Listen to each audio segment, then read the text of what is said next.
Hi, welcome to Lights on St. John Drive. I wanted to do a quick walkthrough of our holiday show.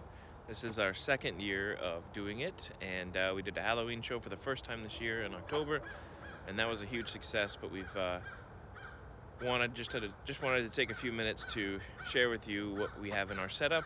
I get a lot of questions on how do we do this, what are the things that we use and program, and how do the lights work. So I wanted to do a quick walkthrough and show you what I've learned over the years. All right, so let's start with what's on the house. We've got Santa, who's really the centerpiece. He's the only inflatable we have this year for Christmas, and he's a big centerpiece. Kids love him. Wanted to keep something sort of traditional, something that can stay up and be in the Christmas spirit during the daytime, but not take away from the show at night. So we leave him up all the time. On the top, we have some snowflakes from Gilbert Engineering. They have about 450 pixels in each. New to the display this year, which are on loan from a friend of ours. Right in the middle, looks like a big TV. It's actually made of pixels, which are the lights that we use. And those are really tiny pixels inside, so it looks like a big TV when you're standing back far away enough. Same technology that's used in New York City on the billboards and some of these big, what looks like TVs that you'll see around town. We have some column matrices here in the middle that really give a nice effect along those columns. Some of our original snowflakes that we've got, small but really effective. One thing that we want to work on for next year is cable management. You don't really see them during the day. I'm sorry, at night, but something during the day to kind of clean up. We've also got our original and first props. One of the first props that we got are these singing light bulbs, and kids love them. They'll sing songs. They will do all kinds of fun stuff. They'll look like light bulbs when they are not in use, and really a lot of fun. One of our original props. And then to the sides, the candles, Joy and Noel, again on loan from our friend. And absolutely love the placement to take up some of that space there. Moving along this side, you'll see our big mega tree. We took it from 2-inch spacing, which we had last year, and moved it up to 1-inch spacing. Honestly, not very impressed with how it turned out this year. I think since we changed at the last minute to some 1-inch spacing, we had some issues with keeping some of the strips together and looking uniform, unlike last year. And so next year, one of our goals is to sort of redesign this, print some additional clips, and make things a little bit more uniform. You'll notice that the star has been upgraded. Was 100 pixels last year, and now it is 370. You know, this is one of the beauties of doing one of these during the day is you get to see the behind the scenes. What do things look like? And if you're interested in starting into this, it kind of gives you an idea of how things are laid out and how they're put in the yard. We've got some spiral trees, again on loan from our friend, and what he did when he first got them, he took these regular trees from Home Depot that had Christmas lights on them, ripped those off, and put on pixels, right? So if you look down, they're zip tied in there. Really makes a great effect for some spiral trees, and it's relatively inexpensive, and it's a unique design. And then the stars are the same thing, right? So good way to add some things to the forest, kind of create a tree forest out of it. And I'll get into the controllers in a little bit, so I'll come back to that. Just want to finish up with the props. Got a prism cube that we are using this year. I just did some work on it, so I wanted to leave it here. Usually that's all closed up, and it just looks like a big present. Maybe next year we'll expand, add 2 or 3 of those, and those just add some depth and some different colors to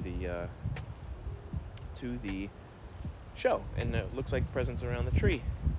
Absolutely love these candy canes. Again, on loan from a friend this year.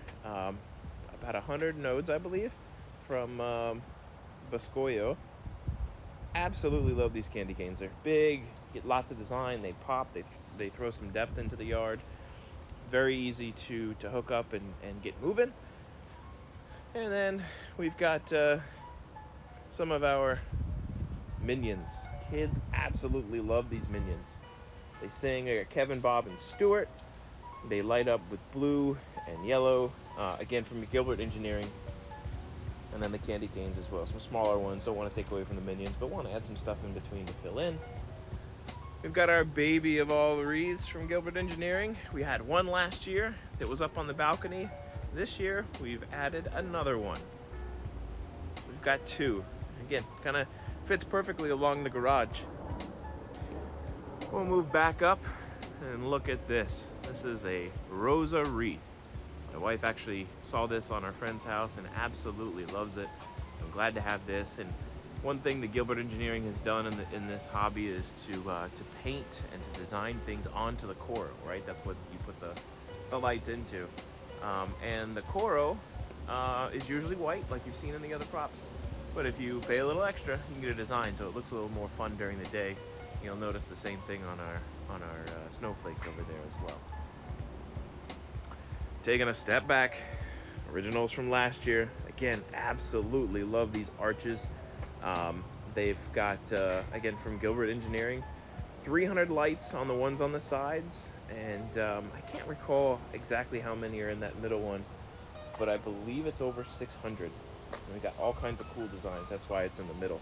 Okay, moving over here to the original train. This was in last year's show, right in front. Again, kind of fun, right? It's hard to see what it's like during the day, but you got trains and wheels and cars, and then they have smoke coming out of the top of them. And then over here on this side of the house, this is new to us this year. All of these props are new except for that train that's in the back. And what's really interesting about this is these arches are small, but they're mighty. They bring enough lighting to this side, because this is the part that you really see from the top of the street. So if you're looking for the house and you want to find out where we are, it kind of gives you a better idea of where things are. You really can't miss the whole house at night anyways, because it's pretty bright. But one thing we love is this big jukebox. We use it as a tune-to sign. We put messages on it. It's from our friends at EFL, and absolutely love it. Having been DJ in the past, I like to put some patterns of the volume meters and stuff in the middle and make the speakers bounce. Absolutely love it. Some folks have I've seen online where they've gotten this in white and they spray paint it, and it actually looks like a jukebox. Over here, we've got some last year, it's like a snowflake fell down, but these are more snowflakes that are right on the front. And then we've got our new fence. This is kind of a barrier to help kind of keep people out of the yard. It has really done a good job at doing so, and creates that barrier, but also creates that depth, right? It's all about depth, where you place your props and how you place them against the show. You know, not everything is flat along the house, not everything's in the front, so different things are brighter, different things are darker, and you get an idea. Then we've got our pixel poles, and these we didn't want to exclude in the Christmas show because we like them, and again, kind of fills in some of the area over here. But what we found is the way we have them mounted, not so great. So we're gonna find some different ways to mount them and incorporate them into the show for next year. So if we take a quick step back, get an idea for what the show looks like in the daytime. It's a totally different experience. Obviously, we don't have it running, but this is what you get to see. This is some of the cool behind the scenes. Now let's get into some of the controllers. We've got a Falcon F16 V3 with an expansion board on it. And this runs our entire mega tree and our Christmas trees that are by the side. And then these pixel poles over here. And then over here we've got another controller. It's a Colt K32AB. And that provides everything that you see on the house. Everything comes from this box here. This is another controller that we've got, another controller box. It's another K32AB that powers everything that you see from this side of the house. So everything on the garage, as well as in the arches, our train, and then the jukebox that's over there as well. So that'll do it for Lights on St. John Drive. Thank you for checking it out. I hope that this provided some information for you if you were deciding to get into the hobby, or you enjoy these shows during the nighttime and want to see what it looks like during the day. These are always fun. If there's anything you want me to go into more detail on, or you have some questions, you know, I've only done this for now 2 years, so still learning a lot more, but I'm always happy to share. So either leave a comments in the video below, or send us an email, or get on our website at lightsonstjohndrive.com, and I'm happy to share the information that I have. Happy holidays, and hope to see you around.